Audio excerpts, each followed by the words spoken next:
Pemirsa seputar Purworejo dimanapun Anda berada, pada hari ini kami berkesempatan untuk ikut serta dalam rangka deklarasi dan pengumuman bakal calon bupati dan bakal calon wakil bupati Kabupaten Purworejo. Hal yang menarik di sini ada beberapa hal yang disampaikan mulai dari DPP, DPD dan lain sebagainya.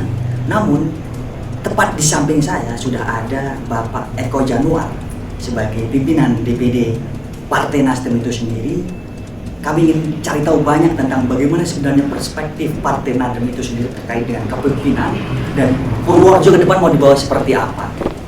Ada Pak Eko Januar, gimana kabarnya Pak? Alhamdulillah, berkah, sehat. Sehat ya? Ya, Ini ya. Alhamdulillah. Ini kan Partai Nasdem kan cukup luar biasa ya, secara nasional dan secara kedaerahan juga gitu.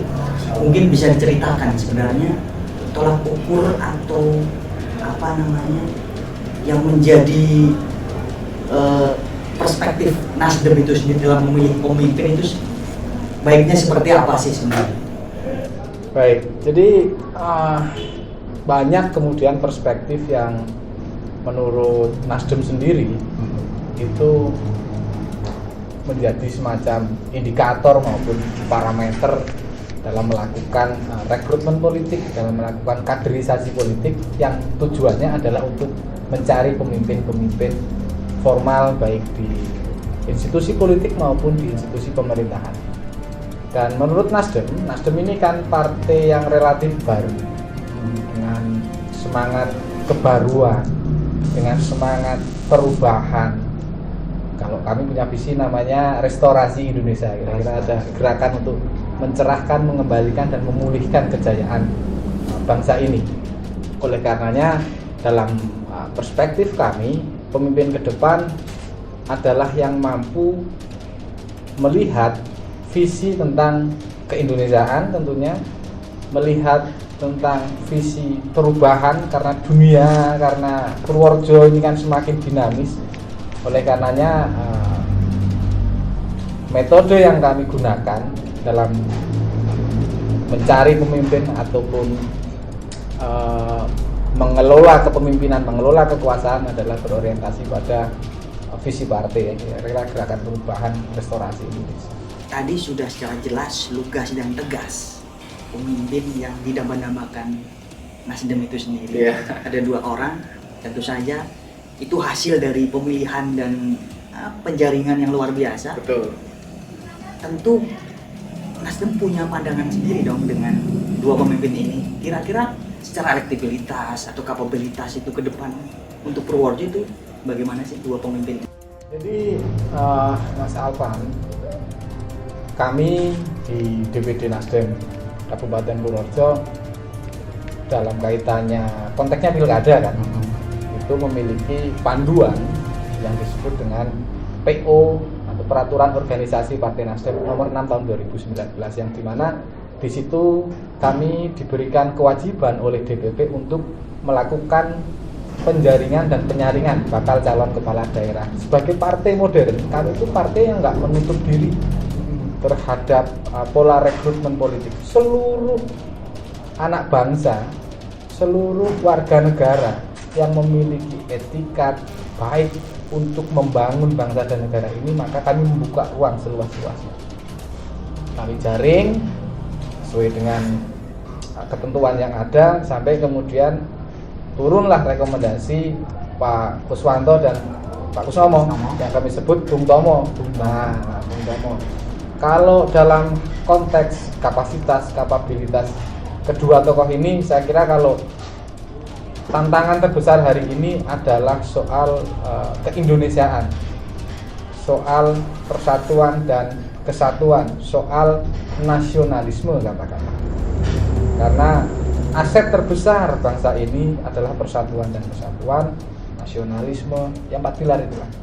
NKRI, Pancasila, ya, ada macam-macam yang menurut kami 2 pasangan calon yang kami rekomendasikan itu sudah memenuhi unsur itu, karena latar belakang dari keduanya juga TNI Polri. Jadi sudah selesai soal-soal kebangsaan, soal-soal NKRI. Nah, ini yang harapannya ke depan ya, kalau soal popularitas, soal elektabilitas ini kan dibutuhkan nanti kerja-kerja politik, dibutuhkan mesin partai, mesin politik di seluruh struktur, elemen maupun sayap partai ini semua harus bergerak. Dan insya Allah ketika nanti Nasdem sudah gaspol, kalau lagu itu namanya gaspol losdol, nah, itu dengan kekuatan seluruh elemen masyarakat Kabupaten Purworejo, dengan restu seluruh elemen masyarakat Kabupaten Purworejo dan kehendak Tuhan yang Maha Kuasa, Allah Subhanahu wa Ta'ala, maka kami meyakini pasangan calon yang kami usung nantinya akan memimpin Kabupaten Purworejo ini secara ya insya Allah lebih baik. Ada adigium yang mengatakan the right man for the right place, bahwa Nasdem berangkat dari Partai Nasional dan menjaring semua daerah-daerah yang ada di Indonesia sendiri. Dan hari ini berbicara soal kedaerahan. Calon yang diusung partai ini kan tentu harus tahu juga dong dengan daerahnya itu sendiri. Pasti. Itu bagaimana? Pak Kuswanto dan Pak Kusnomo sama-sama putra daerah. Jadi Pak Kuswanto itu beliau dari Pituruh, Om Kusnomo juga dari Bagelen. Pituruh dan Bagelen. Ya, utara selatan lah kira-kira kalau merepresentasikan aspek geografis atau aspek kewilayahan. Soal penguasaan ataupun konten terhadap daerah, saya meyakini betul Pak Kuswanto memang karirnya di pusat, di Jakarta, di Kesatuan TNI Angkatan Darat. Namun komitmen kami dengan beliau betul Pak Kuswanto, katakanlah Pak calon bupati ini karirnya di luar. Tapi ketika Purworejo memanggil, saya minta untuk pensiun. Dan itu komit loh ya siap Mas. Saya adalah orang Purworejo, berkarir di luar, dan hari ini saya pulang akan membawa seluruh potensi yang ada di luar itu untuk kemajuan Purworejo. Ini kan agak beda Mas, sama orang luar ingin berkarir atau meniti karir atau mencapai karir politik di Purworejo, tapi resources sumber daya yang ada di Purworejo dikeluarkan. Ini berbeda. Ya mudah-mudahan sih nggak ada lah calon yang seperti itu, mudah-mudahan. Tapi kalau ada ya Nasdem bukan bagian dari tipikal leadership atau pemimpin yang seperti itu. Ada yang menarik Mas, tadi dari perbincangan yang sudah diutarakan di podium tadi, saya mendengar bahwa politik tanpa mahar. Nah itu dia, menarik. Integritas dan anti korupsi. Yeah. Apakah itu yang nanti akan didengungkan ataupun digaungkan pada saat melakukan sosialisasi dan memberikan edukasi kepada masyarakat? Nasdem sebenarnya bukan hari ini saja bicara tanpa mahar. Sejak awal berdirinya Nasdem tahun 2011 dan kita ikut waktu itu kontestasi Pileg maupun Pilpres, ya kan di 2014 itu, kalau kata Bung Karno kan jas merah ya, jangan sekali-kali melupakan sejarah. Sejarah Partai Nasdem tahun 2014 mencalonkan pasangan Jokowi JK, Nasdem lah yang pertama memberikan rekomendasi kepada Jokowi JK untuk melanjutkan estafet kepemimpinan waktu itu. Jadi kalau bicara tanpa mahar, saya kira Nasdem ini tradisi yang secara natural. Jadi kalau darahnya Nasdem, pasti saya yakinkan dia nggak akan bicara mahar, nggak akan bicara uang, nggak akan bicara wani piro. Tidak akan. Kalau darahnya Nasdem tidak akan seperti itu. Kalau yang ada begitu-begitu, saya yakin itu di luar Nasdem. Nah, kenapa kemudian kami di momentum yang seperti ini kok sekiranya kok naif banget nih partai kan, kok nggak butuh mahar, nggak butuh duit banget, nggak butuh logistik, padahal tipikal pemilih secara umum hari ini masih pragmatis, mungkin masih transaksional. Nah itu biasa-biasa saja sebenarnya di politik, silahkan, tapi izinkan kami memakai pola konsep tanpa mahar ini agar ke depan Republik ini lebih baik, karena sumber utama dari korupsi yang, kalau saya bilang korupsi itu budaya, saya nggak setuju, karena kata korupsi sendiri itu diambil dulu ketika VOC atau konsorsium dagang dari Hindia Belanda itu kan ada korupsi, sehingga itu masuk ke kasanah bahasa kita. Tapi saya kurang setuju kalau itu jadi budaya. Saya meyakini korupsi ini bisa kita tekan, bisa kita perangi dimulai dari rekrutmen awal partai politik dalam menjaring ataupun melakukan kaderisasi. Kenapa saya meyakini itu? Karena bayangkan Mas ketika Mas Afan misalnya mau jadi caleg, Ya Nasdem daftar sudah melakukan gitu ya. itu sudah Nasdem sudah melakukan, jadi bisa dicek caleg saya yang kemarin kita calegkan itu 45%, 45 orang, kita 100%, caleg bisa kita tutup, bisa dicek satu-satu. Ada nggak yang diminta mahar atau diminta uang sama ketuanya dengan alasan cetak bendera, kayak konsolidasi, bikin apalah segala macam, bikin kaos, 0 rupiah. Karena itu awal lah. Kami ingin, makanya ketika bicara caleg nih misalnya, caleg, kamu udah jadi, maka kamu besok nggak usah mikir untuk mengembalikan modal politik yang kamu beli tiketnya ke saya. Haram bagi Nasdem, haram bagi saya. Ya pastikan itu haram untuk Nasdem. Makanya kemudian kami membuat tagline anti mahar atau tanpa mahar, karena kami menginginkan bahwa segala bentuk proses politik yang ada di Republik ini dimulai dulu dengan hal yang baik, yang insya Allah outputnya juga baik. Kita ingin pemimpin yang bagus, kita ingin pemimpin yang kompeten, agar ke depan kita punya mimpi semua 2045 Indonesia memasuki keemasan, zaman keemasan, dan di sana Nasdem ingin mengambil bagian penting dari zaman emasnya Indonesia dengan tagline anti mahar. Ini yang menarik juga ya, karena memang visi Nasdem luar biasa di 2045 dan sejalan dengan spektrum dari Nasdem itu sendiri, merupakan partai kepemudaan nasional juga. Nah, berbicara pemuda ini, seberapa besar peran pemuda untuk saat ini tentunya, dan mungkin apakah sudah cukup pendidikan politik yang dimiliki pemuda? Mungkin berbicara nasional, terus nanti kita bicara Purworejo sendiri seperti apa? Baik, jadi ada sebuah kajian bahwa sampai dengan 2035 ini kita akan mengalami yang namanya bonus demografi, di mana usia produktif kita itu cukup tinggi. Ini tantangan, sekaligus ini peluang.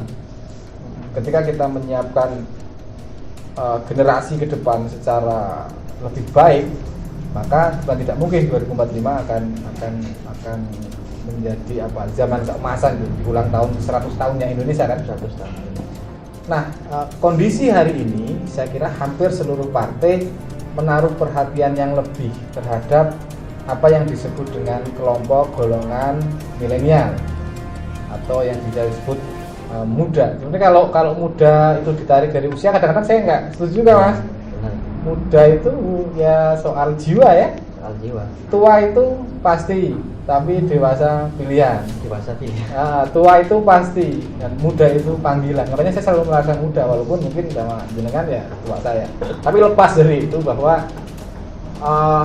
secara umum saya melihat arahnya pola rekrutmen maupun kaderisasi di seluruh institusi partai politik hari ini sudah cukup baik, menaruh perhatian lebih terutama kepada kelompok pemuda, kelompok milenial, dan ini pun yang menjadi concern terhadap Nasdem khususnya di Kabupaten Purworejo. Mas Alvan, saya ingin flashback kembali, mengulang masa lalu. Waktu itu menjadi ketua partai di tingkat kabupaten ya, kalau kami kan DPD ya, di DPD Partai Nasdem Kabupaten Purworejo 2016. Waktu itu usia saya belum 30, saya 28 tahun. 28. Saya sudah jadi ketua partai. Dan itu dipercaya oleh DPP bukan melalui proses pemilihan, bukan melalui proses elektoral, proses musda, muscap dan lain sebagainya. Bisa dipercaya, diberikan amanah oleh Pak Ketua Umum, Pak Surya Paloh, untuk memimpin institusi partai di Kabupaten Purworejo. Waktu itu saya juga bingung, dan saya sempat ngobrol sama tokoh-tokoh senior di Kabupaten Purworejo. Ya, saya sebutlah namanya Pak Angko ya.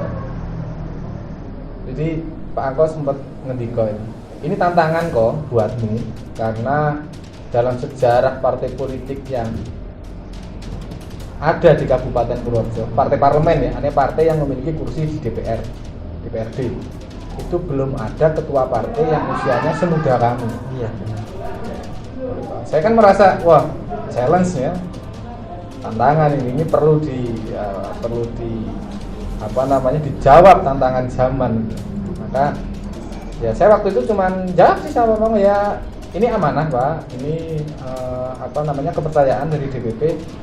Cuma satu kata Mas waktu itu, Bismillah gitu.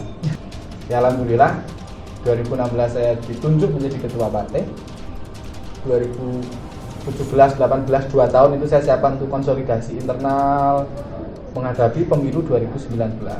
Dan Nasdem di pemilu legislatif 2019 di Kabupaten Purworejo waktu itu menjadi partai yang peningkatan suaranya tertinggi. Jadi dari 2 kursi ke 5 kursi, 150%. Dan waktu itu saya bilang, Bismillah saya ketika saya ngobrol santai dengan Pak Angko, oh dijawab oleh Tuhan Mas yang dijawab. Nah saya bilang, if dari suwe, manjada lah kira-kira. Ya alhamdulillah itu.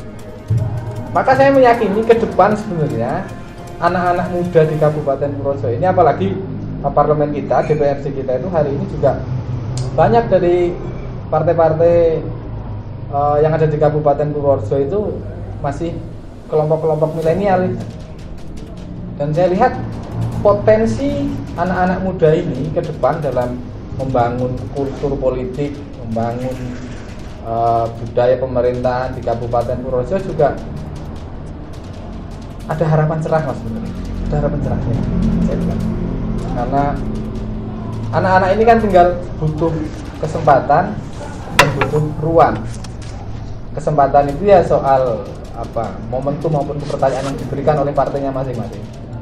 Butuh ruang, ya ruang untuk mengaktualisasikan segala potensi yang ada di dirinya. Kalau mas cek aja, ada banyak ketua komisi, ketua fraksi di DPRD itu masih muda-muda. Bahkan kita punya loh ketua DPRD itu mungkin termuda se-Jawa Tengah gitu.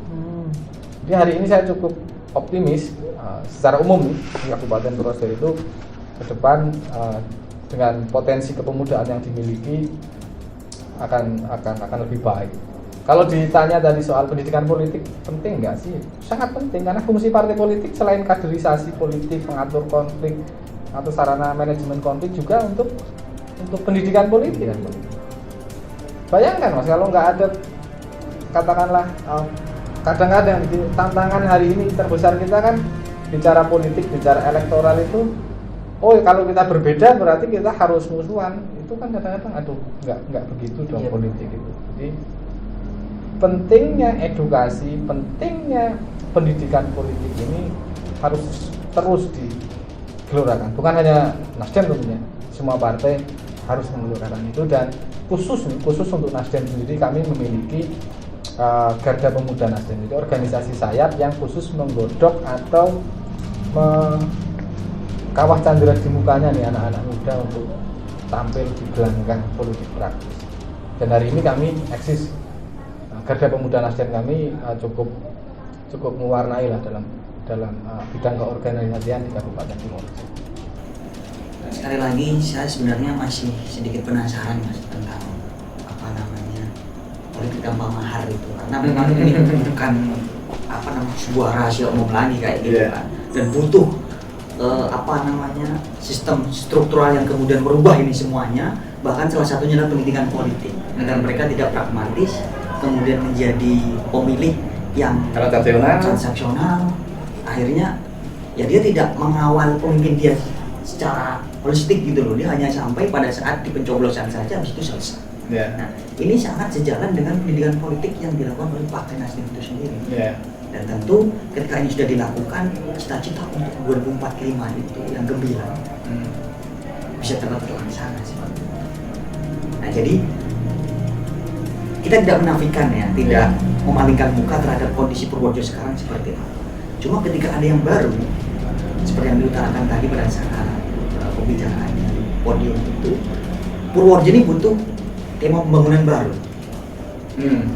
Itu kalau di sisi Nasdem itu sendiri seperti apa sih tema pembangunan baru itu yang dimaksud? Ya, saya orang yang percaya bahwa ada adagium, setiap orang ada zamannya, setiap zaman ada orangnya. Di masa lalu saya melihat banyak hal-hal positif yang tentu ini bisa kita lanjutkan di generasi ataupun pemikiran ke depan. Namun hal-hal yang tentu di masa lalu kurang baik yaitu yang harus kita tinggalkan. Dalam perspektif Nasdem melihat ataupun memandang bagaimana sih Purworejo ini ke depan, kira-kira begitu. Kami meyakini, Mas, kalau ada pameo istilah ataupun cibiran Purworejo kota pensiun. Iya, benar. Pernah dengar kayak gitu kan? Itu saya dulu zaman kuliah sakit dulu dibilangin begitu itu. Purworejo itu kota pensiun. Wih, loro ya aku jawab. Nggak bisa, siapa bilang kota pensiun. Bismillah juga waktu itu. Bismillah lah saya pulang ke Purworejo. Saya ingin karir di Purworejo. Pertama yang menjadi pemahaman Nasdem, kita diberkahi sebuah wilayah yang kalau saya bisa bilang itu namanya segitiga emas. Purworejo itu punya potensi wilayah geografis yang given gitu, diberikan oleh Tuhan menjadi segitiga emas. Gak lama lagi bahkan sudah jalan kok, kita punya bandara internasional. Itu bandara betul di Jogja, tapi itu punya Purworejo dititipkan di Jogja, Mas. Kenapa saya bilang begitu? Mas bisa cek deh di mana misalnya bandara internasional Soekarno-Hatta, bandara internasional Juanda, ataupun bandara-bandara internasional di Indonesia ini. Daerah yang nantinya tumbuh dan berkembang itu bukan daerah yang pas ketepatan bandaranya, Mas, tapi ada radius 2 kilo, 3 kilo gitu. Jadi kalau Cengkareng itu kan Tangerang, Mas, Ya. tapi yang tumbuh itu nanti Jakarta misalnya kan, atau Juanda itu di Sidoarjo. Dia menopang industrinya di mana sih? Misalnya di Surabaya itu tumbuh. Maka teori sederhana saya, kalau bandara internasionalnya di Kulon Progo, maka ke depan kita akan mendapatkan berkah gitu kira-kira dari pembangunan bandara. Ya Purworejo ini harus mendapat gula. Dalam hal larinya ke timur. Dan dengan dua calon ini, Partai Nasdem yakin. Saya meyakini betul pintu masuk keemasan ataupun ya pembangunan Purworejo yang lebih baik dimulai dari Bung Tomo, Kuswanto dan Kusnomo. Luar biasa. Bung Tangan. Baik. Terima kasih Mas Eko Oke, atas penjelasan sama-sama. dan pendidikan dan pengalamannya tadi luar biasa. Mudah-mudahan bisa menjadikan kita biasa bersama bangsa. bahwa politik ini penting. Politik itu bukan persoalan hal yang buruk, tapi politik itu penting untuk memilih pemimpin yang cocok untuk daerah-daerah kita sendiri. Baru saja kita sudah menyaksikan penjelasan ataupun paparan dari Ketua DPD Kabupaten Purworejo, Partai Nasdem khususnya. Tentu kita berharap Purworejo ke depan akan lebih baik siapapun pemimpinnya, namun kita harus jeli bahwa the right man for the right place. Pemimpin yang tepat adalah pemimpin untuk daerah yang tepat pula. Itu saja yang bisa saya sampaikan. Terima kasih. Sama-sama. Saya Alvan Alfian, seputar Purworejo melaporkan.